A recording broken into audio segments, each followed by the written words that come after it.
Hello छात्रों, कैसे हैं आप सब। उम्मीद है आप सब सकुशल होंगे और बढ़िया से मन लगाकर पढ़ाई कर रहे होंगे। छात्रों, आज के क्लास में हम लोग बहुत ही स्पेशल चीज़ पढ़ने वाले हैं। आज का क्लास हम लोग जो है कंडक्ट किए हैं शर्मा आर्ट्स क्लासेस के इस यूट्यूब चैनल पर साइकोलॉजी का।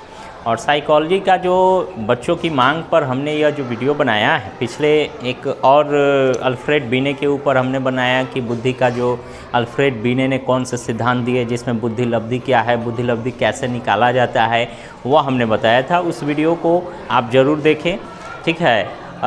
उसके बाद आज का क्लास जो हम ये तीसरा क्लास है मनोविज्ञान का, साइकोलॉजी का। आज हम लोग जानेंगे बुद्धि के सिद्धांत, ठीक है। बुद्धि के सिद्धांत में अल्फ्रेड बीने ने जो सिद्धांत दिया वो बताए थे, थियोडोर साइमन ने जो सिद्धांत दिया था, दोनों ने कंबाइनली 1905 में क्या बताया, 1908 में उन्होंने संशोधन करके क्या बताया, ये उस वीडियो में आप देख सकते हैं, उसे ज़रूर देखिए। बहुत ही इन्फॉर्मेटिव वीडियोज़ है और ख़ासकर क्लास 12 के बच्चों के लिए जो साइकोलॉजी जिनका विषय है उससे संबंधित सवाल आपके एग्ज़ाम में निश्चित रहेगा। वैसे निश्चित तो इस चीज़ से भी है, आज की क्लास से भी है।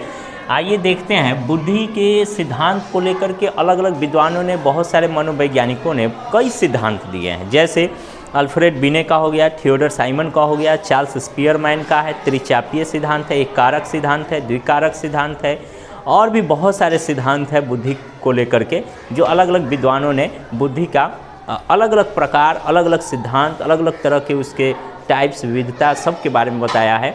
आज हम लोग देख रहे हैं इस सिद्धांत का पहला है, बुद्धि के सिद्धांत में पहला जो सिद्धांत है उसे हम कारक सिद्धांत के नाम से जानते हैं। आप देख सकते हैं बोर्ड पर हम लिख दिए हैं कारक सिद्धांत। चूँकि इस सिद्धांत में चार्ल्स स्पीयरमैन ने दो तरह के सिद्धांत का वर्णन किया है, दो फैक्टर के बारे में बतलाया है, इसलिए इसका एक दूसरा नाम है द्विकारक सिद्धांत। कभी क्वेश्चन पूछेगा कभी पूछेगा कारक सिद्धांत, मतलब चार्ल्स स्पीयरमैन से, कभी पूछेगा द्विकारक सिद्धांत चार्ल्स स्पीयरमैन से, मतलब दोनों एक ही नाम है, ठीक है। आगे देखते हैं, इस सिद्धांत की खोज 1927 ईस्वी में चार्ल्स स्पीयरमैन ने की थी। एडवर्ड, इनका पूरा नाम है Charles Edward Spearman, Charles Edward Spearman. और शॉर्टकट में हम लोग चार्ल्स स्पीयरमैन भी बोलते हैं, कभी स्पीयरमैन भी ऑप्शन में आपको लिखा मिलेगा। तो 1927 ईस्वी में इन्होंने इस सिद्धांत की खोज की थी। उनका जन्म 10 सितंबर 1863 में हुआ था। ये ब्रिटेन के निवासी थे और मृत्यु 17 सितंबर 1945 को हुई थी। यह लंदन में, ब्रिटेन के ही वैज्ञानिक थे। लंदन में उनका जन्म हुआ, लंदन में उनकी मृत्यु हो गई। ब्रिटेन के बहुत बड़े ये मनोवैज्ञानिक थे, साइंटिस्ट थे, ठीक है, साइकोलॉजिस्ट भी थे। तो ये जो मनोवैज्ञानिक है, इन्होंने अपना जो सिद्धांत दिया बहुत ही ख्याति प्राप्त सिद्धांत है और इसकी चर्चा मनोविज्ञान में के शुरुआती क्लास में ही कराया जाता है। द्विकारक सिद्धांत में उन्होंने क्या बताया है, किन दो कारणों का वर्णन किया है, आइए हम लोग जानते हैं।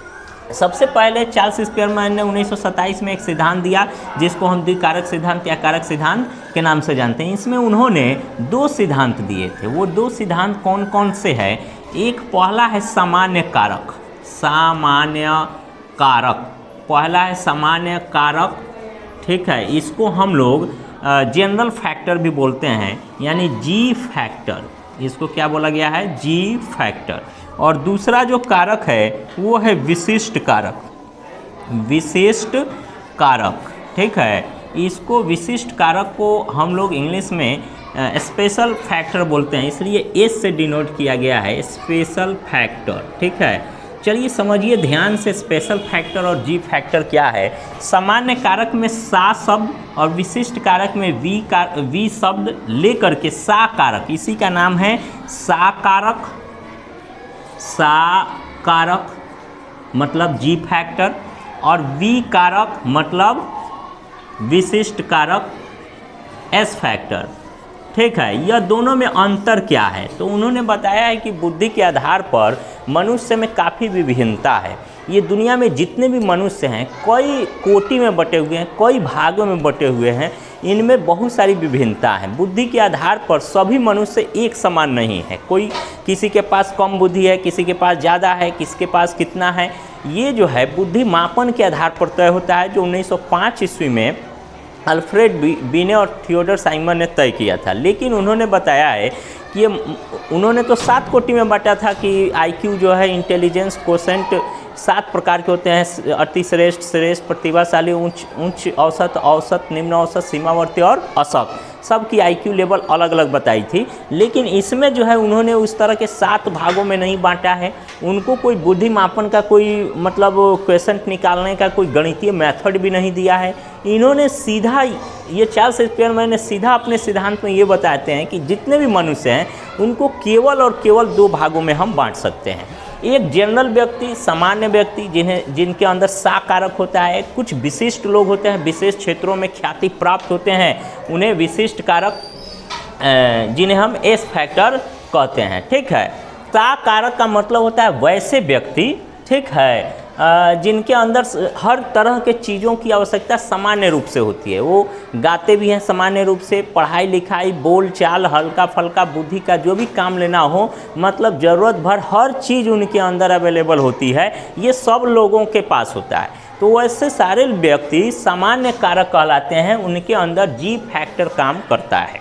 दूसरा है विशिष्ट कारक, वो एस फैक्टर वाले लोग हैं जिनके अंदर विशिष्ट योग्यता होती है। सामान्य योग्यता के साथ साथ विशिष्ट योग्यता वाले व्यक्ति को विशिष्ट कारकधारी कहते हैं, एस फैक्टर उनके अंदर होता है।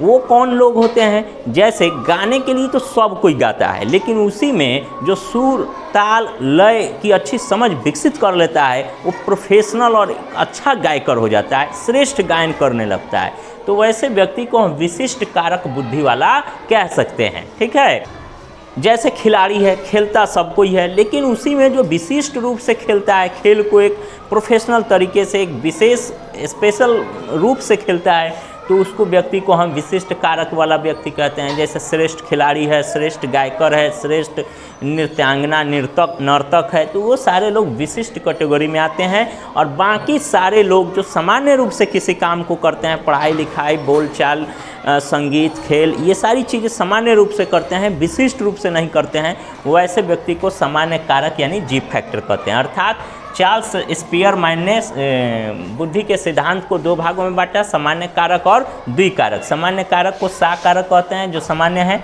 और विशिष्ट कारक जो विशेष क्षेत्र में कोई ज़्यादा ख्याति प्राप्त कर लेता है, श्रेष्ठ हो जाता है उस क्षेत्र को, तो उसको विशिष्ट कारक कहते हैं। इसी सिद्धांत को हम चार्ल्स स्पीयरमैन का सिद्धांत कहते हैं। इससे जुड़ा हुआ ऑब्जेक्टिव क्वेश्चन आपके क्लास 12 में कैसे आ सकता है, तो इस चीज़ को देखिए। बुद्धि के सिद्धांत, कारक सिद्धांत की मतलब सिद्धांतकार कौन है, तो चार्ल्स स्पीयरमैन। कभी पूछेगा द्विकारक सिद्धांत के जनक कौन है, तो चार्ल्स स्पीयरमैन। कभी पूछेगा द्विकारक सिद्धांत के कारक सिद्धांत के मतलब एक कारक सिद्धांत वो अलग है, वो हम बाद में बताएंगे। इसमें द्विकारक सिद्धांत देख रहे हैं, इसकी जो है कि सिद्धांत की रचना कब हुई या इसकी खोज कब हुई, तो 1927 में। चार्ल्स स्पीयरमैन कौन थे, तो ब्रिटेन के एक बहुत बड़े मनोवैज्ञानिक थे। उनका जन्म, उनका मृत्यु हम बता दिए हैं। उन्होंने क्या सिद्धांत दिया, तो 2 सिद्धांत दिया, दोनों के बारे में डिटेल से बता दिए। ठीक है, तो बुद्धि के सिद्धांत में ये पहला सिद्धांत है। अब हम अगले क्लास में दूसरा सिद्धांत भी देखेंगे, जिसे बहुबुद्धि का सिद्धांत कहा जाता है। ठीक है, बहुबुद्धि का सिद्धांत, त्रिचापीय सिद्धांत, अलग अलग प्रकार के बहुत सारे सिद्धांत हैं बुद्धि के, जो अलग अलग साइकोलॉजिस्ट ने, अलग अलग विद्वानों ने दिया है, व्यक्त किया है अपने तरीके से। उन सभी चीज़ों को जानेंगे जो अभी हमारे सिलेबस में है, उसके बारे में हम आगे के क्लास में चर्चा करेंगे।